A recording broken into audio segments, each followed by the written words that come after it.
السلام عليكم. اليوم بغيت نقدم لكم طريقتي في تحضير الخبز خالي من الجلوتين. كيجي لذيذ بزاف وناجح 100% كيف كتشاهدوا معايا.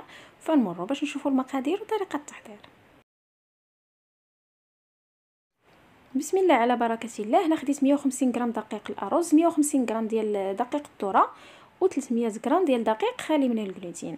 غادي نخلطهم مع بعضياتهم. من بعد غادي نضيف ليهم معلقه ديال نص معلقه صغيره ديال الملحه، ومعلقه ديال صغيره ديال سكر التمر بديل السكر عادي، ومعلقه كبيره ديال خميره الخبز. غادي نخلط هاد النواشف مع بعضياتها. من بعد غادي نضيف لهم 2 معالق ديال الخل كبار و2 معالق ديال زيت الزيتون.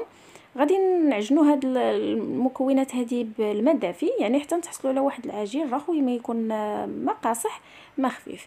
بالنسبه للقوام العجين او الكميه ديال الدقيق اللي كنستعملوا راه على حساب الجوده ديال الدقيق الخالي من الجلوتين. الا كان النوعيه يعني في الاول باش كتاخذوا شي دقيق خصكم تجربوا باش تعرفوا النوعيه ديال واش ممتازه ولا متوسطه، باش تقدروا انكم تشوفوا شحال تضيفوا له ديال دقيق الارز ودقيق الذره.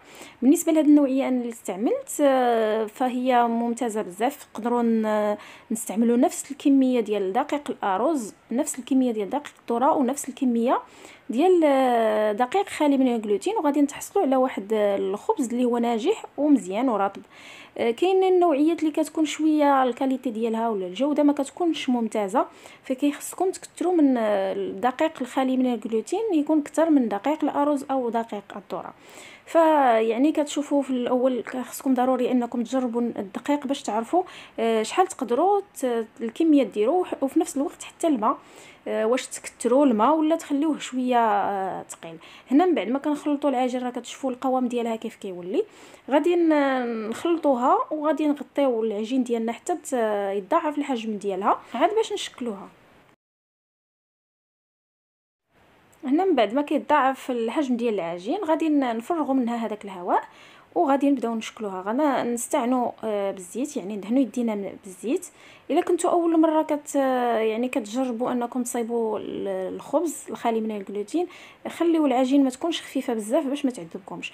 هنا رانا خليتها شي شويه خفيفه، ماشي خفيفه بزاف ولكن شويه، يعني باش كيجي الخبز رطب مزيان وكيجي ناجح. هنا كي شفتوا كنشكل واحد الكويره، من بعد نزينها بالزرارع، يعني التزيين كيبقى على حسب الرغبه. تقدروا يعني تدوزوها في دقيق الذره، ومن بعد غنوضعوها في الطاوه اللي يكون فرش ليها ورق الطهو، وغادي نخليوها حتى تخمر النوبه الثانيه.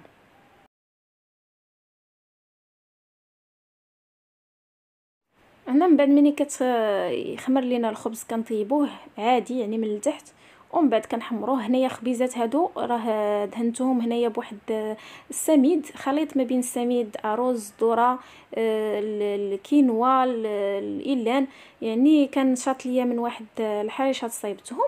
والخبيزات راه تيجيو بحال هكذا، كيجيو ناجحين ورطبين. هانتوما غنقطع لكم الخبيزه من الداخل باش تشوفوها. هادو الخبيزات اللي صايبت بالزرارع.